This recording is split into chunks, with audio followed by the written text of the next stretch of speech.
이 말씀 절대 잊지 말고요. 중심에는 김건희 여사가 있다. 그 당시에 이제 국민의힘에서 누가 주도하면서 이 일을 정말로 진두지휘했는지 좀 따져봐야 할 것 같고요.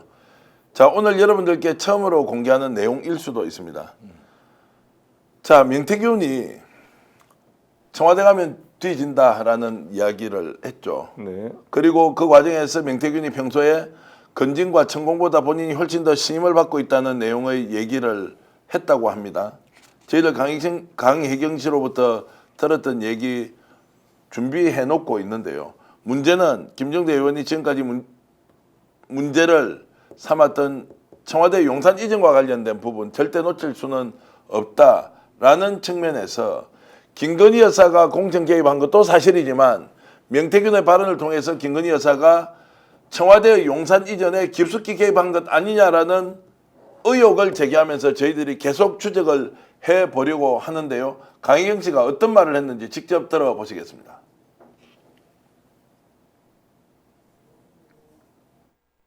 그 김건희 여사가 명태균을 만나기 전까지 건진법사 이제 천공의 말을 이렇게 많이 귀담아 들었는데 명태균 씨 이제 만나고 난 뒤로부터는 천공하고 이제 건진법사가 이제 뒤로 이렇게 펼쳐지면서 명태균 대표가 이제 그 분들보다 위로 올라갔다 하면서 저한테 과시를 많이 했었습니다. 여러 번 했었어요. 근데 녹취는 지금 건진만 나와 있는데 이제 직접적으로 사무실에서 얘기했을 때는 천공과 건진은 본인보다 아래다, 내가 위다라는 얘기를 많이 했었어요.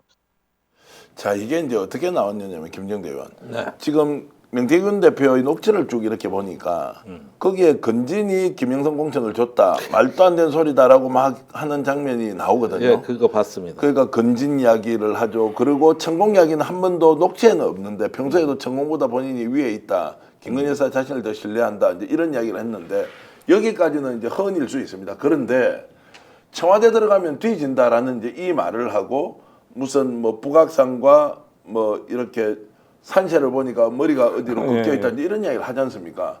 바로 연결되는 게 청와대 용산 이전과 관련된 김건희 여사의 개입 문제입니다. 이제 이 문제를 좀 어떻게 보십니까?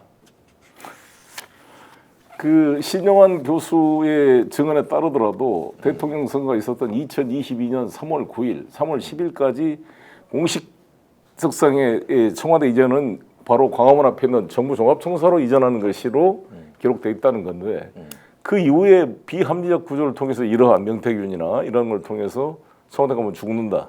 예. 풍수지리 해가지고 아주 공식적 조직의 논의 절차 없이 갑자기 용산으로 결정된 거잖아요. 그게 확인된 거라고 보여집니다. 네. 이게 국정이라는 게 그걸 참고할 수는 있겠죠. 여러 가지 그런 뭐 토속 신앙 같은 걸 참고할 수는 있겠지만 된다면 공식적으로 그걸 계기로 공식 논의 절차에서 점검을 해야 될 거 아니겠습니까? 왜냐하면 청와대 이전이라는 것은 단순한 이런 일반인이 아니라 대통령이 존재가 옮기는 거니까 국군 통수권자야 보안 문제, 경호 문제, 그다음에 도청 방지 문제라든지 통수권자로서의 작전을 지휘하려면 모든 모니터나 이런 게 다 될 수 있는 시설들이 있어야 할 텐데 그게 지금 하나도 안 돼 있어. 바로 청와대 도청 사건, 지금 대통령이 도청 사건으로 연결됐고 지금도 매우 취약한 국가 안보적으로 취약한 상태에 놓여 있는 거 아니겠습니까? 네. 그러니까 이게 청와대라고 하면은 단순히 대통령 집무실과 관저가 있는 것을 넘어서 국민 모두의 집입니다. 네. 저기 많을 때는 4천 명이 하루에 그 관람도 하고 완전히 국민의 자산이거든요. 이런 것들이 이전을 하려면은 일단 공청회라든가 여러 가지 토론회를 통한 국민 여론 수렴, 그 다음에 이제 대규모 공사가 소요되기 때문에 예비 타당성 검토라든가 또 이런 예산 심의 과정에서의 어떤 그 국무회의나 국회 심의 과정 이런 것들을 하면 준비 기간에만 최소한 6개월 내지 1년이 걸리고 네. 그 다음에 법적 절차를 받는데도 그 상당한 시일이 소요됩니다. 그런데 인수위가 구성되기도 전에 용산 이전이 먼저 결정됐다는 게 충격적입니다. 자, 정확하게 얘기하면 3월 10일 날 대통령이 기자회견 또는 기자 일문일답을 하는 당선인 시절에 그때까지만 하더라도 조금 전에 송 대표님 말씀대로 네. 자, 청와대는 광화문으로 간다고 돼 있단 말이에요. 그렇죠. 그러니까 지금 말씀하시는 거는 그 며칠 사이에 지금 뒤집어졌다는 그 거죠. 10일 날까지는 그랬죠. 예. 그런데 14일 날 불과 나흘 후에 김용현, 윤한홍 등이 국방부를 방문해서 네. 서욱 국방장관한테 3월 말까지 청사를 비워라. 네. 그리고 이건 통보다. 네. 협의가 아니라 그랬어요. 네. 이러면은 그 14일까지 그 짧은 기간 안에 무슨 일이 일어난 거예요. 네. 그런데 그렇게 통보를 했음에도 불구하고 이 서욱 국방장관은 도저히 받아들일 수가 없었어요. 불가능하거든 그 기간에 이사를 간다는 게. 그래가지고 인수위에다가 그 인수위에 파견된 인수위원 그 육사 동기생을 보내가지고 로비를 했다고. 야 제발 이건 너무해도 너무한다. 안 된다. 이래가지고 인수위에서도 생각해 보니까 그 말이 맞긴 맞거든. 그래가지고 대통령한테 다시 보류 건의를 또 합니다. 그러나 그 즉시 묵살당합니다. 그렇게 보면은 이게 결정 14일쯤에는 이미 용산 이전으로 결정이 완전히 끝나 있었어요. 어떤 직원도 안 통해요. 그리고 대통령실은 하루도 안 가겠다 그랬고 저 청와대는 그 다음에 윤 당선자가 뭐라 그랬냐면 국방부 앞에 천막이라도 치고 가겠다 그랬어요. 천막이라도 치겠다고. 거기서 정권 출범하겠다. 이렇게 돼버리니까 완전히 그냥 자빠져 버리니까 다 두 손 들고 진 거죠 거기에. 그리고 제일 비상사태는 인수위였어요. 저걸 무슨 수로 뒷받침하냐고 저 대통령의 고집을. 근데 이건 대통령의 결정이 아니에요. 제가 보기엔 김건희입니다. 왜 그러냐? 이명수 녹취록이 있어요. 7시간. 거기 보면은 대통령 선거 전에 김건희 여사가 우리 청와대 안 들어간다고 얘기하는 장면이 나와요. 물론 그때는 광화문이냐 용산이냐 이런 것들은 얘기는 구체적으로 없지만 저기는 안 들어가. 그런데 이번에 명태균 씨 녹취록 공개된 네. 건 뭡니까? 거기는 하루라도 들어가면 죽는다는 거 아닙니까? 명태균이 딱 가스라이팅을 했군요. 자, 그래서 민태균의 혹시 저 청와대 가면 돼진다는 게 혹시 이제 자료 준비되어 있는지 우리 제작진 준비해 주시고요. 여기서 이제 중요한 것은 3월 10일까지 자 대통령 당선인이 3월 10일까지 광화문으로 간다고 돼 있던 것을 3월 14일 날 자 김용현 그다음에 윤한홍이 같이 간 거죠. 예. 당시에 서욱 국방부 장관을 찾아가서 3월 30일까지 말일까지 나가라. 국방부 다 비워라고 이야기. 그리고 이건 통보라 그랬어. 통보다. 그리고 저기 왜 서욱 장관이 로비를 했다 그랬잖아요. 예, 예. 그랬는데 인수위에서 답변이 왔어요. 안 나가겠다는 거냐. 예. 이렇게 답변이 왔습니다. 그러니까 반항이냐 뭐 이런 이야기죠. 그렇죠. 황명이냐 이렇게 이제 나가. 그렇게 내려온 거야 이게. 그러니까 이유 불문 무조건이에요. 시키면 자, 그러면 시키는 여기서 하나 예, 예. 주문 넘어시다. 아니 김영선 공천이 5월 9일 날 5월 10일 취임 하루 전이기 때문에 당선자 신문이기 때문에 법적 문제가 없다고 말했던 정진석 비서실장 말을 여기다 대입시켜 보면 공무원도 아닌 자가 그렇죠. 협박을 했어. 국방부 장관한테 피워. 그때 국군 통수권자 문재인 대통령이 문재인 대통령인데. 시퍼렇게 살아 있고. 그러니까 문재인 대통령도 다 너무, 있는데. 너무 사람이 착하고 약에 빠진 거지. 내가 그랬으면 아직까지는 내가 국군 통수권자인데 자기는 그러면 민간이라는 주장 아니에요? 지금 정지석 실장이 말했다는 거. 그렇죠. 근데 현직 국방부 장관한테 피워.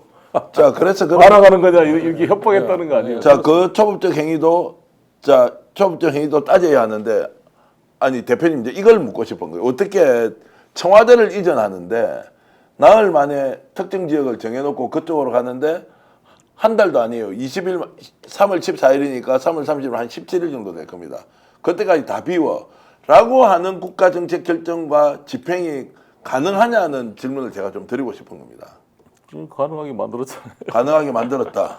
아니 그런데 이 부분이 최근에 국회 운영위에서 계속 문제가 됐는데 그리고 감사원 감사를 했는데 용산 이전에 대한 건 감사 대상에서 빼고 예산 집행만 감사를 한 거예요.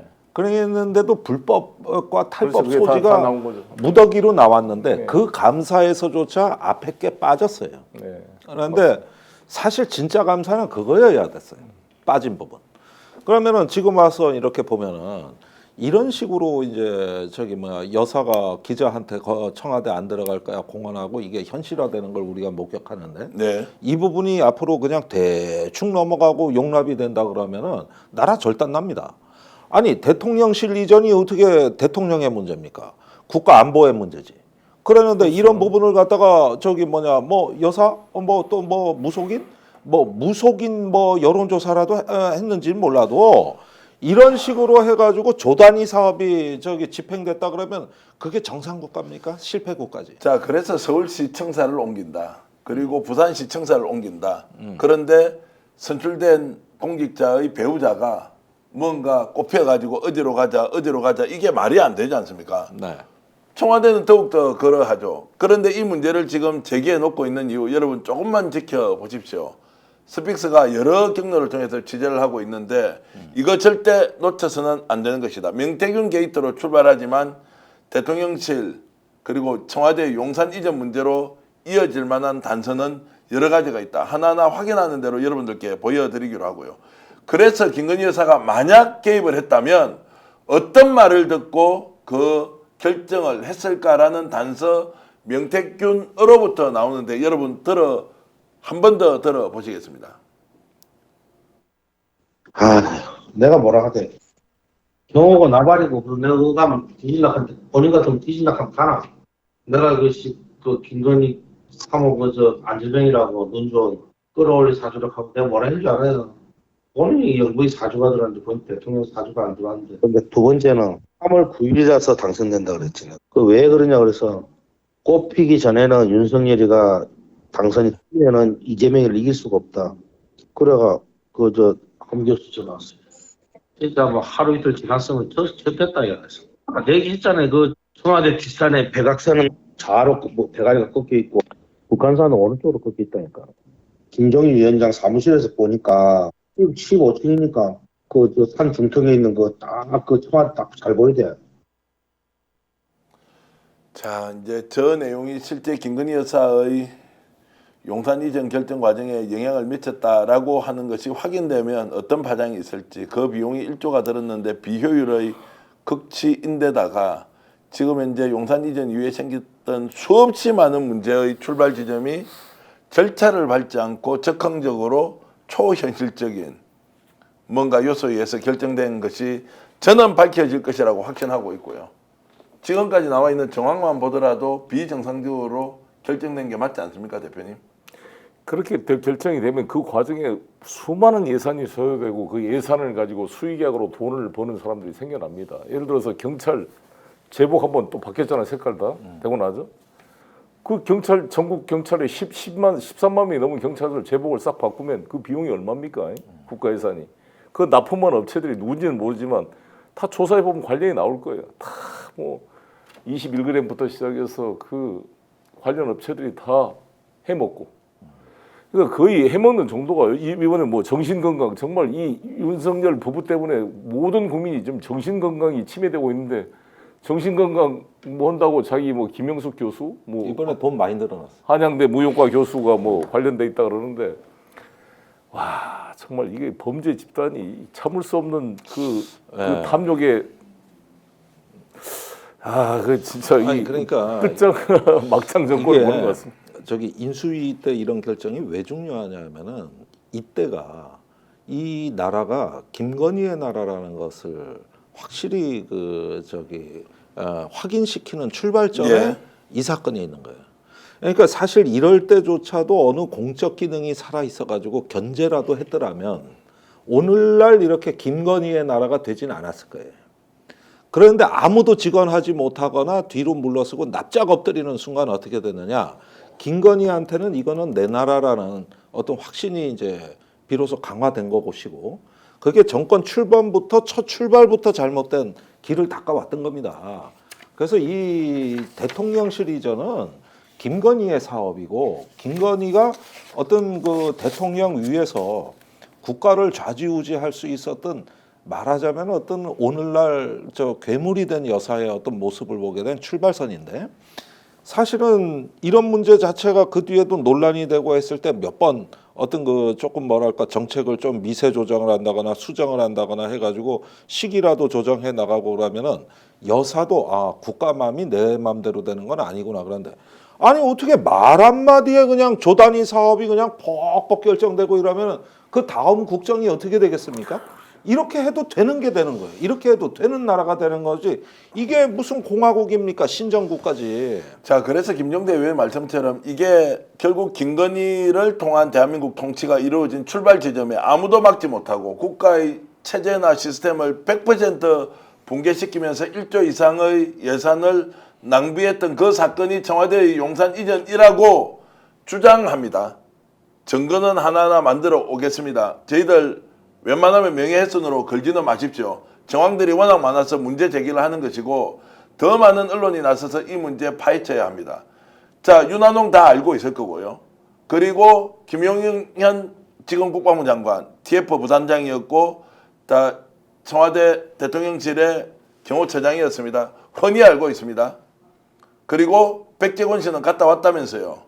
천공은 갔다 왔는지 아닌지 구분도 못하고 있죠. 그 외에도 개나 소나 왔다 갔다 했다 그 당시에. 그것도 정권을 인수를 하지 않은 상태에서 전 정부가 관리하고 있는 육군참모총장 공간 그리고 외교부 장관 공간을 제 집 드나들듯이 군사시설을 막 드나들었어요.